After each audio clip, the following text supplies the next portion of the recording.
Gold, trusted gold buyers. మీరు తాకట్టు పెట్టిన బంగారాన్ని విడిపించి ఈ రోజు ఉన్న మార్కెట్ ధరకు కొనబడను.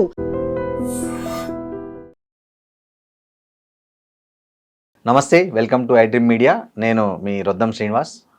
ఇవాళ ప్రపంచ దేశాలన్నీ ఇరాన్ వార్ గురించే మాట్లాడుతున్న సందర్భంలో అసలు ఇరాన్ ఒకప్పుడు ఎలా ఉండేది, ఇరాన్కు భారతదేశానికి మధ్య ముఖ్యంగా మధ్యయుగాల నాటి పరిస్థితుల్లో ఎలాంటి సంబంధాలు ఉండేటివి, అసలు ఈ పర్షియన్ సంస్కృతి కూడా భారతదేశం మీద ఎప్పటి వరకు ఉండేది. యాక్చువల్గా భారతదేశాన్ని ఎక్స్టెండెడ్ నైబర్హుడ్ దేశంగా పిలుస్తారు. భారతదేశానికి ఇరాన్ అనేది ఎక్స్టెండెడ్ నైబర్హుడ్ కంట్రీగా కూడా పిలుస్తుండేవాళ్ళు. అలాంటి వాతావరణం ఉన్న భారత్ ఈ ఇరాన్ మధ్య గత 200 సంవత్సరాలుగా ఏం జరిగింది, చరిత్ర మూలాల్లోకి వెళ్దాం, సాంస్కృతిక మూలాల్లోకి వెళ్దాం. ఆ చరిత్ర సాంస్కృతిక మూలాల నుంచి భారత్ ఇరాన్ మధ్య వచ్చినటువంటి సంబంధాల విషయంలో మార్పుల గురించి మాట్లాడడానికి మనతో జియో పొలిటికల్ అనలిస్టు ప్రసాద్ పేకెట్టి గారు ఉన్నారు. నమస్తే ప్రసాద్ గారు. నమస్కారం అండి. సార్, ఇవాళ మన భారతదేశంలో చాలామందికి ఇరాన్ మన దేశం మధ్య ఉన్నటువంటి ఈ సాంస్కృతిక పోలికలు కానీ చాలా రకాలైన ఆ సంబంధాలు కానీ పెద్దగా అవగాహన లేదు. ఎందుకంటే చాలామంది చరిత్ర చదువుకోరు. సో నిజంగా భారత్ను ఇరాన్ను చాలా దగ్గర సంబంధాలు ఉన్న దేశాలుగా పరిగణించేది చరిత్ర. ఎక్స్టెండెడ్ నైబర్హుడ్ కంట్రీగా కూడా పిలిచేవాళ్ళు. సో ఎందుకు ఒకప్పుడు భారత్ ఇరాన్ మధ్య సంబంధాలు ఎలా ఉండేటివి, సాంస్కృతికంగా లేకపోతే చారిత్రకంగా ఇద్దరికీ ఉన్నటువంటి పోలికలు ఏంటనేది మీరు చెప్పండి. చాలామందికి ఇప్పుడు ఇరాన్ అంటే అదొక ముస్లిం కంట్రీ, మత ఛాందస్యం చాలా ఎక్కువ ఉంటుంది. ఆ ఖొమైనీ లాగా నెత్తి మీద టర్బన్ కట్టుకుని గడ్డం పెంచుకుని వాళ్లే గుర్తొస్తారు. కానీ యాక్చువల్లీ ఇరాన్ గురించి మనకి ఋగ్వేదంలో ఉంది, మహాభారతంలో కూడా ఉంది. అవన్నీ కూడా చూసుకుంటే ఎంతో కల్చరల్ పరంగా వాళ్ళకి మనకి చాలా సిమిలారిటీస్ ఉన్నాయి. బిఫోర్ ఇస్లాం వచ్చే ముందు అక్కడ జొరాస్ట్రిజం ఉండేది. వాళ్ళు కూడా మన ప్రకృతిని ఆరాధించడము, అలాగే మనకి ఇప్పుడు సంక్రాంతి వచ్చింది, సంక్రాంతి అప్పుడు మనము ఈ మనకి హార్వెస్టింగ్ ఫెస్టివల్ ఎలా చేసుకుంటాం, పంటలను ఎలా చేసుకుంటాం, వాళ్ళు కూడా అలాగే చేసుకుంటారు. అలాగే వాళ్ళలో కూడా మనకి ఈ ఇది ఉంటుంది, మనకి స్వస్తిక్ సింబల్ అది కూడా వాళ్ళకు ఉండేది. సో వాళ్ళు కూడా మనం సరస్వతి దేవిని ఎలా పూజ చేస్తామో వాళ్ళు అలాగే పూజ చేస్తారు. అలాగే మనకి ఎవ్రీ ఇయర్ మనకి దసరా కంటే ముందు పితృపక్షాలు వస్తాయి, వాళ్ళ క్యాలెండర్ లో కూడా అలాగే ఉండేది. క్యాలెండర్ కూడా ఒకేలాగా ఉండేది. క్యాలెండర్ కంటే వాళ్ళకి ఒక టైం పీరియడ్ లో ఈ పితృపక్షాలు, వాళ్ళు మనం పెద్దలకు మనం తర్పణాలు వదిలిపెట్టాలి. అలాగే కొంతమందికి ఇక్కడ కొన్ని కమ్యూనిటీస్ లో జంజం వేసుకునే పద్ధతి ఉంది, వాళ్ళకు కూడా ఉంది అక్కడ. జొరాస్ట్రియన్ ఉంది. సో ఆ పద్ధతులు అవన్నీ వచ్చింది. కానీ చాలా మంది ఇరాన్ అంటే అసలు పేరు ఎక్కడి నుంచి, అసలు ఇరాన్ అంటే ఏంటి అంటే, ఇరాన్ అంటే దానికి land of ఆరియన్స్. Iran meaning Iran అంటే ల్యాండ్ ఆఫ్ ఆరియన్స్ అన్నమాట. ఆరియన్స్ అంటే నోబుల్స్, మంచి మంచి పదవుల్లో ఉండేవాళ్ళు, మంచి వ్యక్తులు అని దాని అర్థం. వైట్ కాలర్ జాబ్ చేసే వాళ్ళు అంటారు ఇరాన్ అంటేనే అది. అయితే క్రమేపీ కాలం దానివల్ల ఇస్లామైజేషన్ రావడంతో ఫస్ట్ వాళ్ళ అక్కడే జొరాస్ట్రియన్ వాళ్ళ మీద ఏంటంటే జిజియా ట్యాక్స్ అవన్నీ, ఔరంగజేబు అది అక్కడి నుంచి వచ్చింది. సో ఆ పన్ను ఏవైతే వేయడము అవన్నీ వేయడం వల్ల చాలా మంది జొరాస్ట్రియన్స్ ఇస్లాంలో కన్వర్ట్ అయిపోవడం జరిగింది. అంటే ఇప్పుడు మీరు చెప్పేదాని ప్రకారం అప్పుడు జొరాస్ట్రియన్లు పిలక పెంచుకునే వాళ్ళు, ఆ పిలక మీద పన్నులు వేయడం వల్ల చాలా మంది మతం మారారంటారు. పిలకే కాకుండా వాళ్ళు చేస్తున్న వృత్తుల్లో కానీ, లేకపోతే అక్కడ పండించడము, లేకపోతే ఏ వృత్తుల్లో ఉన్నా సరే వాళ్ళ మీద స్పెషల్ ట్యాక్స్ వేయడము, ఆ వచ్చిన మనీని మనకి అక్కడ ఉండే ఇస్లాంని ప్రమోట్ చేయడము, వాటిని లేకపోతే ఈ బాధలు భరించలేకుండా చాలా మంది జొరాస్ట్రియన్స్ ఇస్లాంలో కన్వర్ట్ అయినారు. సో అయినప్పటికీ కొంతమంది ఉన్నారు, ఇప్పుడు కూడా ఉన్నారు, చాలా తక్కువ మంది. ఆ బాధలు తట్టుకోలేకుండా చాలా మంది యోధులు అంటే మనకి జుడాయిజము ఇంకా జొరాస్ట్రియన్స్ వాళ్ళు భారతదేశానికి వచ్చేసినారు. వాళ్ళు ఆ ప్రాంతాన్ని అప్పుడు పర్షియా అనేవాళ్ళు కాబట్టి ఇప్పుడు మనం వాళ్ళని పార్సీలు అంటున్నాం. మన ఇండియాలో ఉండే పార్సీలు ఇరాన్ నుంచి వచ్చిన జొరాస్ట్రియన్స్. ఓకే. కానీ వాళ్ళు మంచి బిజినెస్ మెన్. మనకి టాటాలు వీళ్ళు చూసాము, చాలా మంది ఇలా మర్చెంట్స్ అని పేర్లు ఉంటుంది. అవునవునవును. ఇప్పుడు బాంబే డైమ్ వాళ్ళు ఉన్నారు కదా, మర్చెంట్ అని చివరి సర్నేమ్ వస్తుందిలేండి. వాళ్ళంతా పర్షియన్లు. వాళ్ళందరూ ఏంటంటే మనం చూసుకుంటే భౌగోళికంగా ఇరాన్ నుంచి ముంబైకి లేకపోతే వెస్ట్ సైడ్ ఆఫ్ మన కంట్రీకి రావడానికి చాలా ఈజీ, ఎక్కువ డిస్టెన్స్ కూడా ఇక్కడికి వచ్చేసిన వాళ్ళు అనమాట.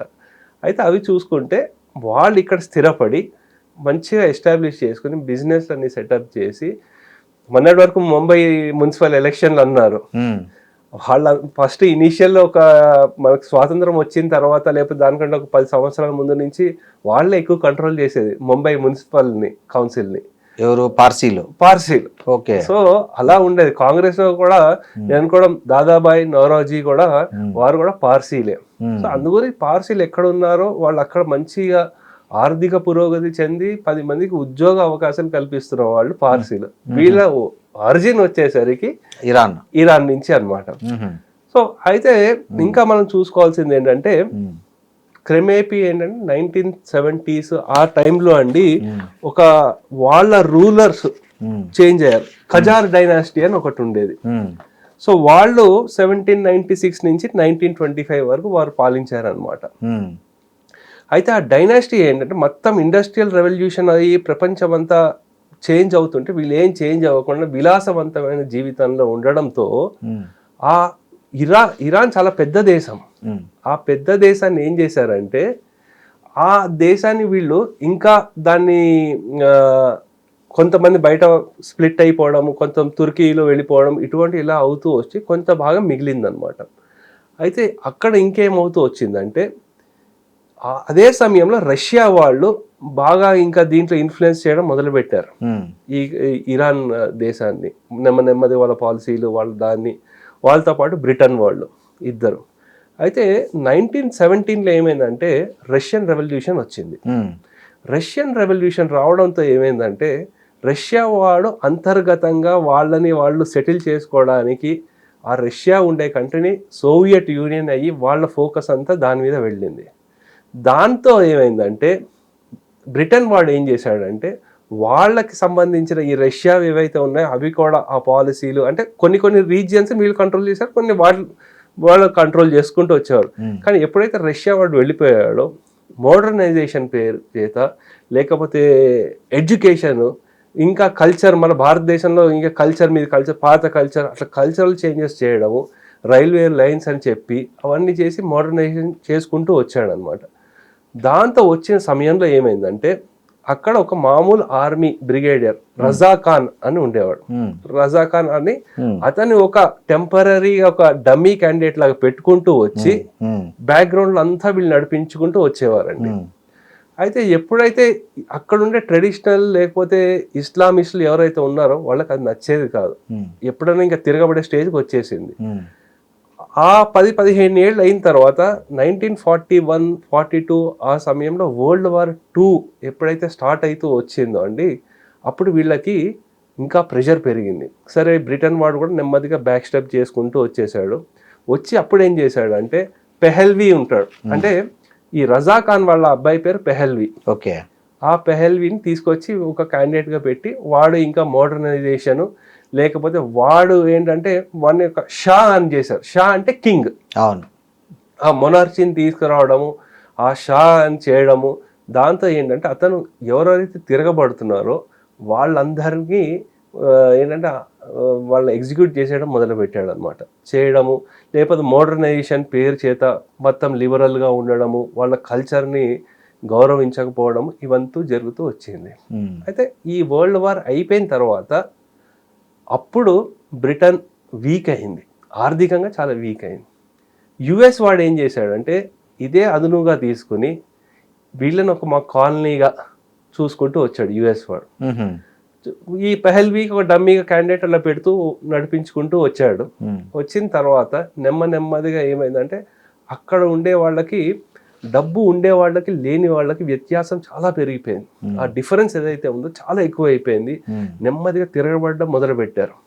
తిరగబడడం మొదలుపెట్టిన తర్వాత అప్పుడు అదే సమయంలో ఏమవుతుంది అంటే, మీకు చెప్పాలంటే ఇంకో చాలా ఆసక్తికరమైన అంశము, ఈ కోల్డ్ వార్ సమయంలో ఇజ్రాయెల్ వాళ్ళు, యుఎస్ వాళ్ళు వీళ్ళకి సపోర్ట్ చేశారు ఇరాన్కి. ఆ పెహల్వీ సమయంలో న్యూక్లియర్ వెపన్స్ అవన్నీ కూడా ఇచ్చారు. ఆ టెక్నాలజీ ఇచ్చి ఇరాన్ కి ఇచ్చారు అనమాట. అది ఏంటంటే వాళ్ళకి ఏ విధంగా సపోర్ట్ చేశారంటే, కెమికల్స్ లేకపోతే ఈ న్యూక్లియర్ వెపన్స్ వాళ్ళ సైంటిస్ట్లని కూడా వాళ్ళు ట్రైనింగ్ ఇచ్చారు. సో ట్రైనింగ్ ఇచ్చిన తర్వాత దాన్ని ఏమనేవారు అంటే ఆటమ్స్ ఫర్ పీస్ అనేవాళ్ళు అని చెప్పి 1950s 1970s వాళ్ళ ట్రైనింగ్ ఇచ్చి ఎందుకు చేశారంటే, ఆ ప్రాంతంలో రష్యా వాళ్ళకి కౌంటర్గా, అంటే రష్యా పెద్ద కంట్రీ, సెంట్రల్ ఏషియాలో వాళ్ళు ఇంకా పట్టు బిగిస్తున్నారు. సో ఇవన్నీ చేయడంతో వీళ్ళు ఏం చేశారంటే 1975 US Iran deal for 8 reactors worth $6.4 billion అయిందండి. సో అది అయిన తర్వాత ఎన్రిచ్డ్ యురేనియం వాళ్ళ దగ్గర 10% స్టాక్ ఉండేది. సో అలా జరుగుతున్న సమయంలో ఏం చేశారంటే, ఈ డబ్బు ఉన్న వాళ్ళకి లేని వాళ్ళకి వ్యత్యాసం పెరిగిపోవడము, ఇన్ఫ్లేషన్ పెరగడము, 40% పావర్టీ వెళ్ళడము, దాన్నే అవకాశంగా తీసుకుని రష్యా వాళ్ళు ఏం చేశారంటే, అక్కడుండే ఖమేనీ అంటే ఇస్లామిక్ రాడికల్ ఎక్స్ట్రీమ్స్ లో ఉండే వాళ్ళ సహకారం తీసుకుని ఈ పెహల్వీని తిరగొట్టారు. అంటే వాళ్ళని గవర్నమెంట్ పడేయడం కూప్ చేశారు.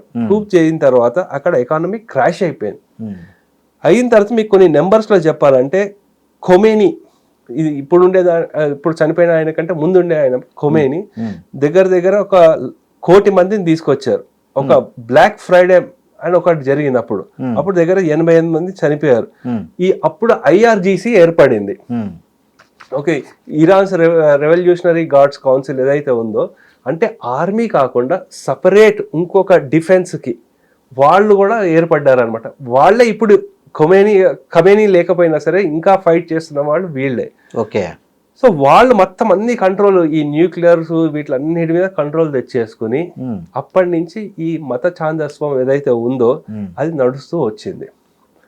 ఇంకొక ఆసక్తికరమైన అంశం ఏంటంటే, అజర్బైజాన్ ఉంది, చిన్న కంట్రీ కానీ అది కూడా షియా కంట్రీయే, షియా డామినేటెడ్. కానీ ఇరాన్ వచ్చేసరికి మొన్న బాంబింగ్ చేసిందిగా, అక్కడే బాంబింగ్ చేసింది. ఇరాన్ వాళ్ళని సపోర్ట్ చేయదు, అర్మేనియన్ సపోర్ట్ చేస్తుంది. అర్మేనియన్ క్రిస్టియన్స్ ఎక్కువ, ఆయన అర్మేనియన్ సపోర్ట్ చేస్తుంది. ఎందుకంటే అజర్బైజాన్ సంబంధించిన వాళ్ళు ఇరాన్ లో కూడా బాగా ఉన్నారు.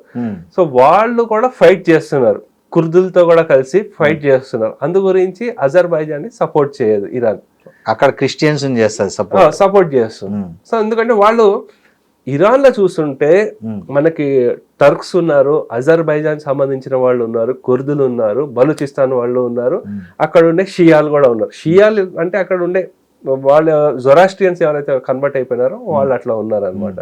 సో వీళ్ళందరినీ కంట్రోల్ చేయడానికి అజర్బైజాన్ని లేకపోతే టర్కీని వీళ్ళని వ్యతిరేకిస్తూ వస్తుంది.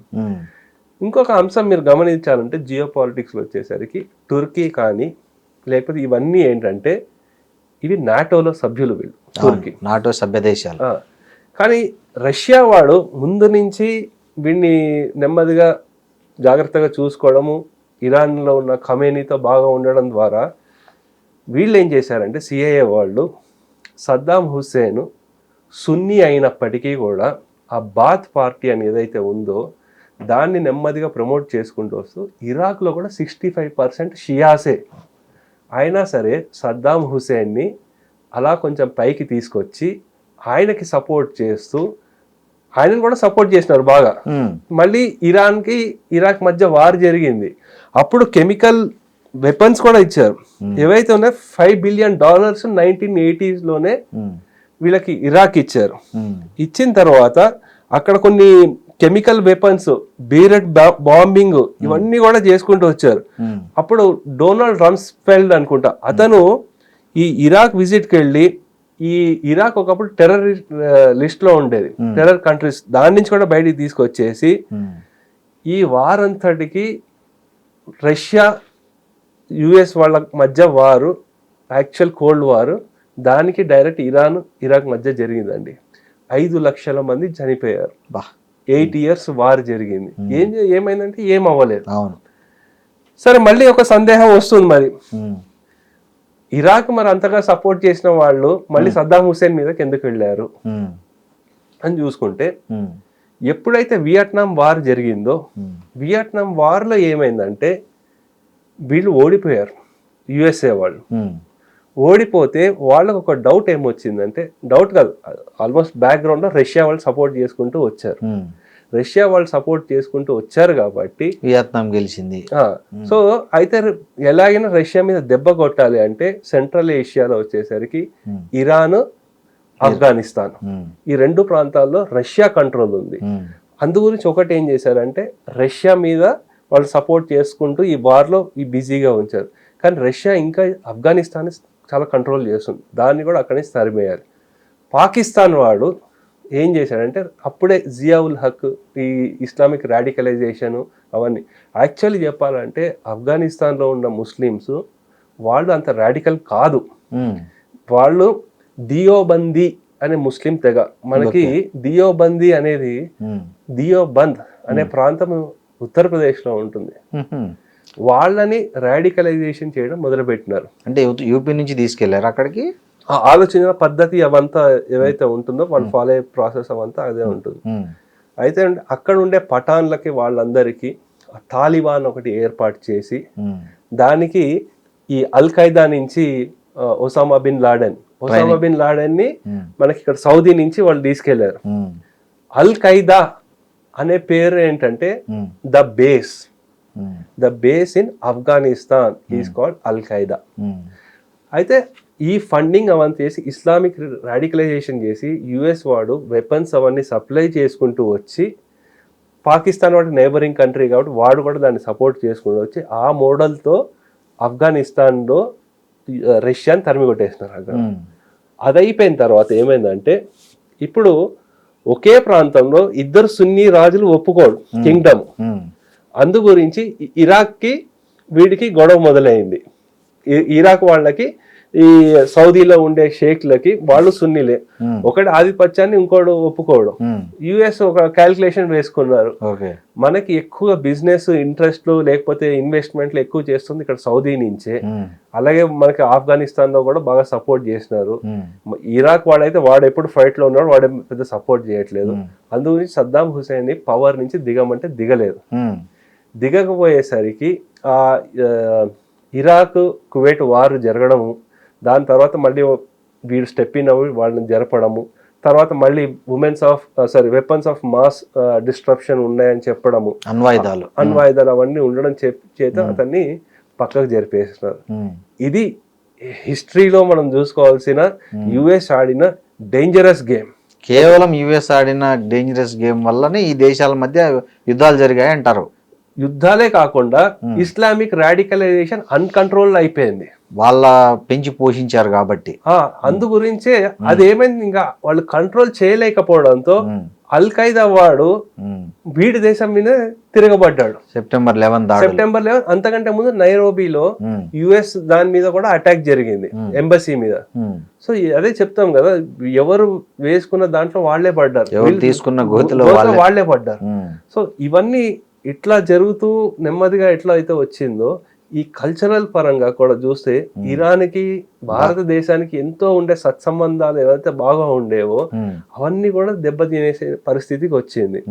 అయితే ఇప్పుడు ఖమేనీ దగ్గరకు వచ్చేసరికి అతను భారత్కి కొన్నిసార్లు సపోర్ట్ చేశాడు, కానీ భారత్కి వ్యతిరేకంగా 20 సార్లు పాకిస్తాన్కి యుఎన్ అసెంబ్లీ లేకపోతే OIC, organisation of Islamic countries అంటారు, వాటికి సపోర్ట్ చేయడము, లేకపోతే ఇక్కడ ముస్లిమ్స్కి ఇంకా ఏదో అయిపోతోంది అని చూపించడము, హైలైట్ చేయడము, ట్వీట్స్ చేయడము, ఇవన్నీ చేసినాడు. ఇప్పుడు మొన్న చనిపోయిన ఖమేనీ. సో భారత్ దానికి ఏం పెద్దగా ప్రతిస్పందించలేదు, ఎందుకంటే ఆయిల్ డిపెండెన్సీ వాళ్ళతో ఉంది. కానీ మనం ఇప్పుడు అందరం అంటున్నాము, సరే అమెరికా వాడు పర్మిషన్ ఇచ్చాడు ఇలా చేశాడని. 2012-13 ఆ సమయంలోనే అప్పుడు హిలరీ క్లింటన్ చెప్పింది, మీరు ఇరాన్ దగ్గర నుంచి ఆయిల్ కొనడం ఆపేయాలి అని చెప్పి. ఆపేసినాము అప్పుడు మనం. మన్మోహన్ సింగ్ మన్మోహన్ సింగ్ తల ఉంచేసినాం. అంటే ఒకటి ఏంటంటే ఒక్కోసారి ఇంటర్నేషనల్ రిలేషన్స్లో ఈ క్యాల్కులేషన్ వేసుకుంటారు. అప్పుడు వంచినామంటే అప్పుడు తప్పు కాదు, ఇప్పుడు ఏమైనా కొంచెం మనం నెగోషియేషన్ చేస్తామంటే అది కూడా తప్పు కాదు. ఆ సందర్భాలు ఏవైతే ఉన్నాయో దాన్ని బట్టి. కానీ అప్పటి నుంచి మనకు ప్రెషర్ వస్తూ ఉంది. 2019లో మనం పూర్తిగా ఇరాన్ దగ్గర నుంచి ఆయిల్ కొనడం ఆపేసాము. ఎందుకు? కానీ అప్పుడు ట్రంప్ పెట్టిన ప్రెషర్. ఓకే, అయితే మనం ఏం చేసామంటే దాని తర్వాత ఒక్క ఇరాన్ మీద ఎందుకు, మనం 40 దేశాల నుంచి ఆయిల్ తెప్పించుకుంటున్నాం. ఆ విధంగా మనం డీరిస్క్ చేసుకుంటూ వచ్చి 2022 నుంచి ఇప్పటి వరకు ఆయిల్ ప్రైస్ స్టేబుల్గా ఉంది. పెద్ద చేంజ్ ఏం లేదు మనకి.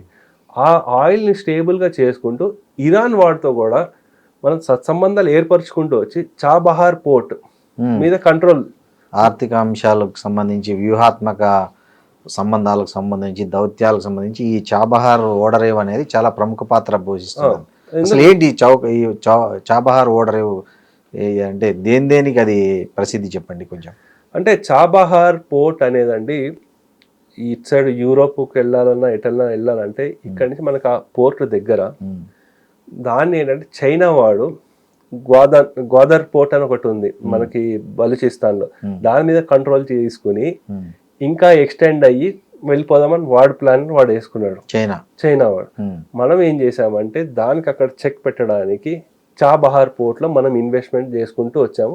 దగ్గర $500 million ఇన్వెస్ట్మెంట్ చేసాం. ఓకే, మనం ఎప్పుడైతే ఆఫ్ఘనిస్తాన్ మళ్ళీ ఏర్పడిందో, కానీ ఆఫ్ఘనిస్తాన్కి పాకిస్తాన్ పడకుండా తాలిబాన్ ఫైట్ చేస్తున్నారు, మనం ఆ పోర్టుని ఒక స్ట్రాటజిక్ పోర్టుగా పెట్టుకుని ఆఫ్ఘనిస్తాన్ వాళ్ళకి కావాల్సిన నిత్యావసర వస్తువులు ఇంకేమైనా కావాలంటే పాకిస్తాన్ రూట్ నుంచి కాకుండా ఈ చాబహార్ పోర్ట్ నుంచి మనం వెళ్తూ వాళ్ళకి సప్లై చేస్తూ వాళ్ళతో మంచి రిలేషన్షిప్ ఎస్టాబ్లిష్ చేస్తూ, మనకి పాకిస్తాన్ ఎప్పుడు శత్రు దేశమే, దాంట్లో నో డౌట్ అబౌట్ ఇట్. కానీ ఆ శత్రువు ఆఫ్ఘనిస్తాన్. ఆ శత్రువు మనకి మిత్రుడు అవుతాడు కాబట్టి వాళ్ళతో కావాల్సిన వాళ్ళకి ఏవేవి కావాలో మనం సప్లై చేసుకుంటూ వచ్చి హాస్పిటల్స్, స్కూల్స్, నిత్యావసర వస్తువులు, అక్కడ రోడ్లు వేయడం అవన్నీ చేసుకుంటూ వచ్చి ఈ చాబహార్ నుంచే పోర్ట్ నుంచి మనం వాళ్ళకి అన్ని కావాల్సిన సప్లైస్ చేసుకుంటూ వచ్చాం. అది కాకుండా ఇంకా యూరోప్ సైడ్ వెళ్ళాలి, ఏమైనా సప్లై చేయాలంటే ఈ పోర్ట్ని కూడా మనం ఒక స్ట్రాటజిక్ పాయింట్గా మనం వాడుకోవచ్చు. అది జియో పాలిటిక్స్లో చాబహార్ పోర్ట్ ఒక సిగ్నిఫికెన్స్. సార్, ఈ international north south transport corridor INSTC అని, అది కూడా మనకు భారతదేశానికి చాలా రకాలుగా ఉపయోగపడుతుంది వాణిజ్యానికి సంబంధించి. ముఖ్యంగా ఏదైతే మనం రష్యా నుంచి జరిపే ప్రతి వాణిజ్యం అంటే ఆయిల్ తీసుకోవడం కావచ్చు, అన్నిటికీ ఈ international north south transport corridor అనేది ఒక ప్రముఖ పాత్ర పోషిస్తుంది అనేది కూడా ఒకటి అంటున్నారు. అసలు అంటే ఒకటి ఏంటంటే ఇప్పుడు చాలా మటుకు అంటే దీన్ని మనము చైనా వాడితో కంపేర్ చేసుకుంటూ రావాలి. చైనా వాడు ఏం చేశాడు, బెల్ట్ అండ్ రోడ్ ఇనిషియేటివ్ అని వాడు స్టార్ట్ చేసినాడు. వాళ్ళకి ఇప్పుడు ఆయిల్ కావాలంటే మనకు స్ట్రైట్ ఆఫ్ మలక్కా నుంచి వెళ్ళాలి, అంటే ఇలా కింద నుంచి వెళ్ళి మళ్ళీ పైకి ఇలా వెళ్ళాలి, అంటే ముక్కు ఇట్లా తీసుకురావాలి, ఇట్లా చూపించడానికి ఇట్లా తిప్పి తీసుకురావాలి. దానివల్ల వాడికి ఎమర్జెన్సీ వచ్చినప్పుడు ఏమైనా ఆయిల్స్ కావాలన్నా సరే వాడికి సమయం చాలా ఎక్కువ పడుతుంది. చైనాకి వాడేం చేశాడు, షింజువాన్ ప్రావిన్స్ అని ఒకటి ఉంది, దాని నుంచి అక్సై చీన్ నుంచి మనకి ఇక్కడ బలూచిస్తాన్ వరకు డైరెక్ట్ రోడ్డు వేసుకుంటూ ఈ డిపెండెన్సీ లేకుండా డైరెక్ట్ వాడు సప్లై చేసుకుని వాడి టైంని కట్ డౌన్ చేసుకుని, అట్లాగే వాడు చేయాల్సిన ఎక్స్పోర్ట్లు వాటిలన్నిటికీ దారి యూజ్ చేసుకుందాం అన్న ప్లాన్తో వాడు వెళ్ళినాడు. అయితే అది ఇంకా మెటీరియల్స్ అవ్వట్లే వాడు ఎంత ఇన్వెస్ట్మెంట్ చేసినప్పటికీ. అట్లాగే దారి పొద్దున యూరోప్లో ఏవైతే ఉన్నాయో దేశాలు ఎవరైతే ఆర్థికంగా అంత స్టేబుల్గా లేరో అక్కడ అన్ని చోట్ల ఇన్వెస్ట్మెంట్లు చేసుకుంటూ వచ్చినాడు.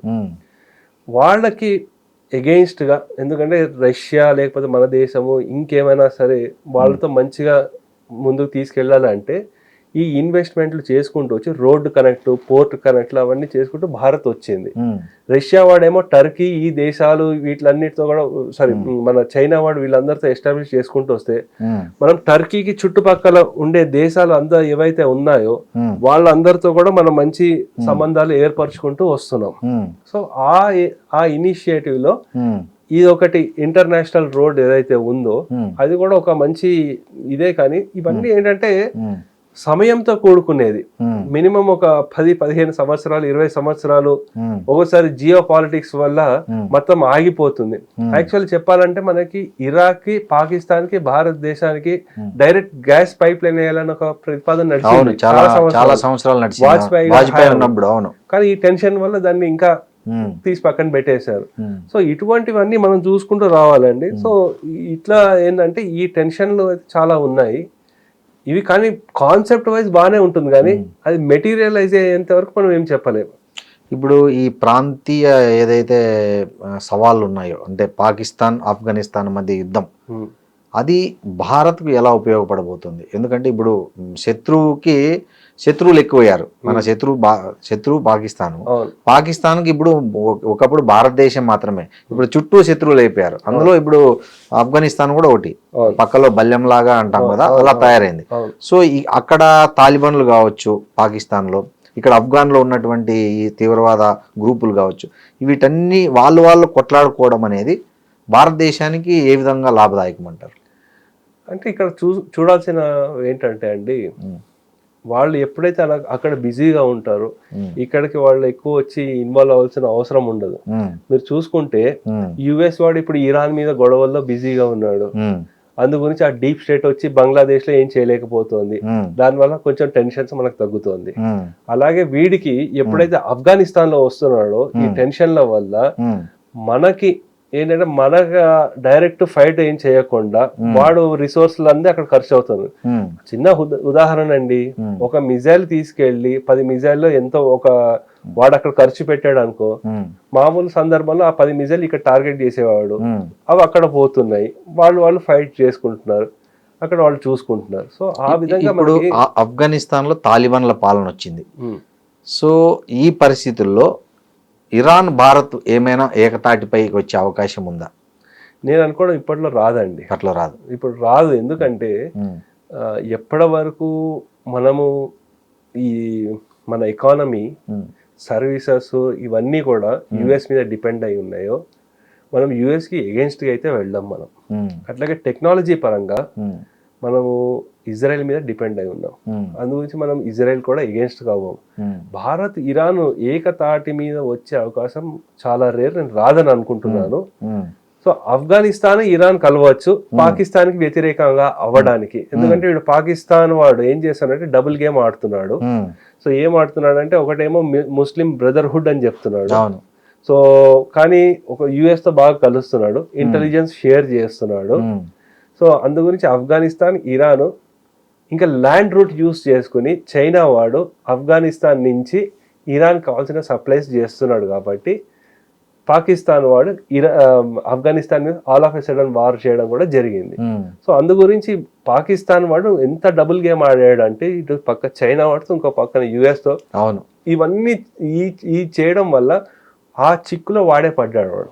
సో ఒక పక్కన బలూచిస్తాను, ఒక పక్క సింధు ప్రాంతంతో టెన్షన్, ఖైబర్ పఖ్తూన్వా, ఇంకో పక్క ఆఫ్ఘనిస్తాను, ఇంకో పక్క వాడు తినడానికి తిండి లేదు. ఆ పరిస్థితిలో వాడు చిక్కుకున్నాడండి. అష్టదిగ్బంధనం అయిపోతుంది పాకిస్తాన్ వాడికి. ఇప్పుడు పాకిస్తాన్ ఇరాన్ మధ్య కూడా సరిహద్దు అంశం ఒకటి బాగా గొడవ అవుతుంది, ముఖ్యంగా బలూచిస్తాన్ విషయంలో. సో వాళ్ళిద్దరి మధ్య జరుగుతున్న ఈ ఘర్షణ ఈ భారతదేశానికి వ్యూహాత్మకంగా ఏదైనా కలిసి వచ్చే అవకాశం ఉందా? అంటే బలూచిస్తాన్ ప్రాంతం ఏదైతే ఉందో అండి, మనం చూసుకోవాల్సింది ఏంటంటే అది చాలా రిసోర్స్ రిచ్ అండి. గ్యాస్ పాకిస్తాన్ వాడికి కావాల్సిన వాటిలో ఎంతైతే సప్లై చేస్తుందో 80% అక్కడి నుంచే వస్తుంది. కానీ అక్కడ ఉండే వాళ్ళు చాలా దయనీయమైన పరిస్థితుల్లో ఉన్నారు.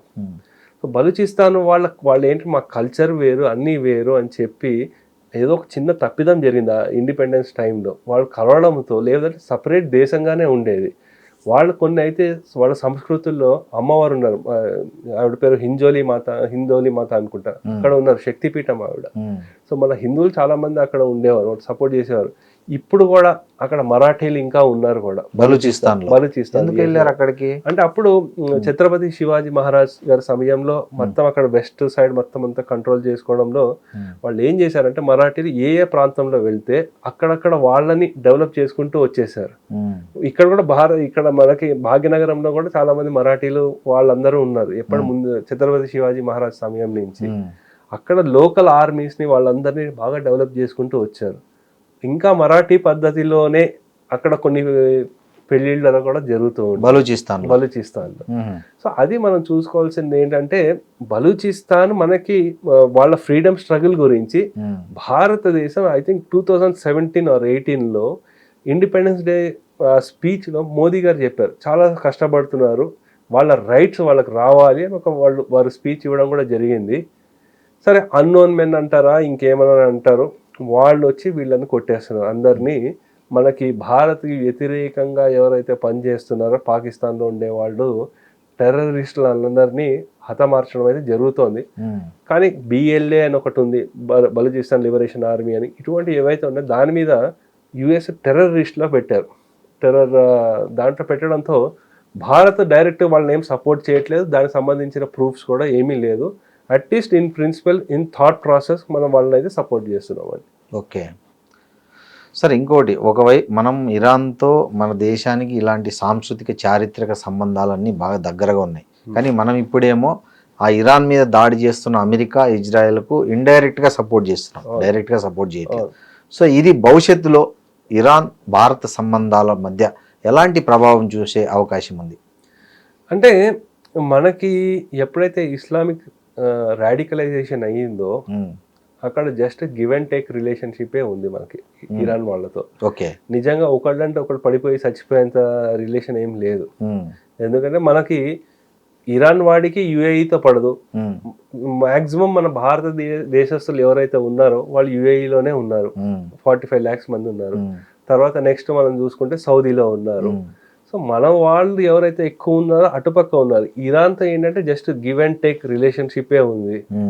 అది కూడా తగ్గుతుంది ఇప్పుడు కొన్ని సంవత్సరాలు. అది కూడా అంటే ఫస్ట్ వాళ్ళ సర్వైవలే ఇప్పుడు వాళ్ళకి జీవన్ మరణ సమస్య అయింది. అవి మళ్ళీ మొత్తం సెటరేట్ అవడానికి ఇంకా కొన్ని సంవత్సరాలు పడుతుంది. అది అయిన తర్వాత అప్పుడు జియో పొలిటిక్స్ సిచ్యువేషన్ ఎలా ఉంటుందో దానికి తగ్గట్టు మళ్ళీ మనం దాన్ని సెటరేట్ చేసుకురావాల్సిన అవసరం వస్తుంది. ఎందుకంటే ఇజ్రాయెల్తో మనం రిలేషన్షిప్ని మనం ఎస్టాబ్లిష్ చేయడానికి కొన్ని దశాబ్దాలు పట్టింది. సో వాళ్ళ ఫార్మేషన్ అయినప్పుడు మనం వాళ్ళకి ఎగెన్స్ట్గా ఓటేసాం. Israel form అవ్వకూడదని ఓటేసాం 1948లో. అక్కడి నుంచి ఇప్పటి వరకు రావడానికి చాలా ఎఫర్ట్ పట్టింది. డెఫినెట్లీ ఒకవేళ ఇరాన్ కూడా సంస్కృతి పరంగా కానీ ఇంకేదైనా మళ్ళీ పురోగతి చెందితే డెఫినెట్లీ మనం కూడా వాళ్ళతో మంచి సత్సంబంధాలు ఏర్పరచుకునే అవకాశం వస్తుంది మనకి. ఎందుకంటే ఈ జియో పాలిటిక్స్ లో పర్మనెంట్ గా ఇది ఉండదు. ఒకటి పర్మనెంట్ ఏమి ఉంటుందంటే నీ లివరేజ్ ఏంటి, నువ్వు ఏమి ఇవ్వగలుగుతావు, ఏం చేయగలుగుతావు, నీ దగ్గర అణ్వస్త్రాలు ఎంత ఉన్నాయి, నీ దగ్గర న్యూక్లియర్ వెపన్స్ ఉన్నాయా. న్యూక్లియర్ వెపన్స్ ఒకటి మీద అటాక్ చేయడానికే కాదు, ఇప్పుడు నార్త్ కొరియా మీద ఎవడైనా అటాక్ చేయడానికి ఎందుకు భయపడుతున్నారు, ఎందుకు జంకుతున్నారు? అణువాయుధాలు ఉన్నాయి. ఎవరైతే లేదు US మమ్మల్ని చూసుకుంటుంది అని ఉన్నారో వాళ్ళందరూ సామంతులుగానే ఉన్నారు. లేదు అణ్వాయుధాలు మా దగ్గర ఉన్నాయి, ఎవడో మన జోలికి వస్తే మేము వెంటనే వేయడానికి రెడీగా ఉన్నాము.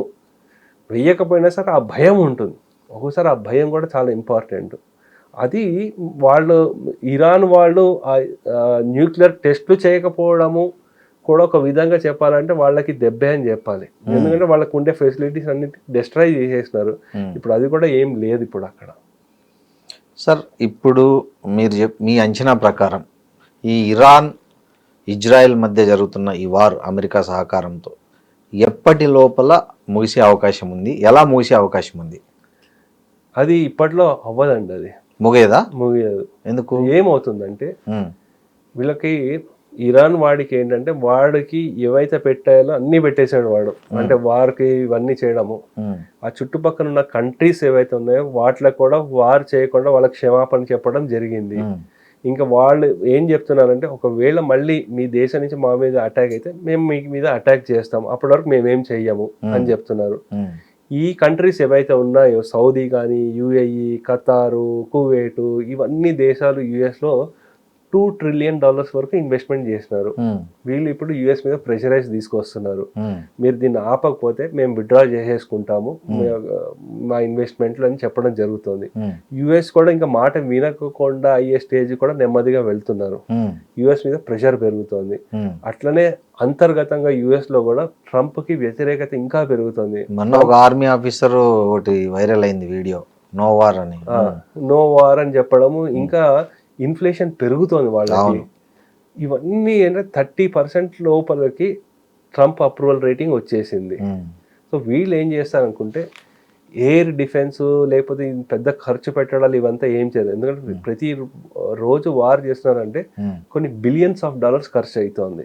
సో దీన్ని వీళ్ళు స్లో డౌన్ చేసుకుంటూ వచ్చి ఈ కుర్దులు వీళ్ళు అందరు ఎవరైతే ఉన్నారో సిఐఏ మొసాద్ యూజ్ చేసుకుని అంతర్గతంగా ఇరాన్లో అస్థిరతని అలాగే కొనసాగిస్తూ ఉంటారు, సైడ్లో సప్లై చేస్తూ ఉంటారు. అందుగురించి ఇరాన్లో అస్థిరత ఎప్పుడు కంటిన్యూ అవుతూనే ఉంటుంది.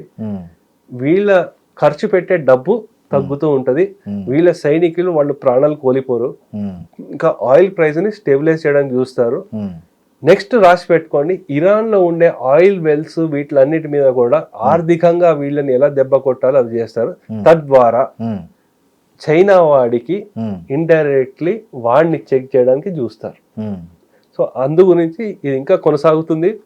ఈ తీవ్రత తగ్గుతుంది కానీ కొనసాగుతూనే ఉంటుంది. కానీ చైనా కూడా ఇరాన్ సపోర్ట్ చేసి యుద్ధం ఆపండి, శాంతి చర్చలకు రెడీగా ఉన్నారు వాళ్ళు, మాట్లాడండి అని కూడా చైనా స్టేట్మెంట్ ఇచ్చింది.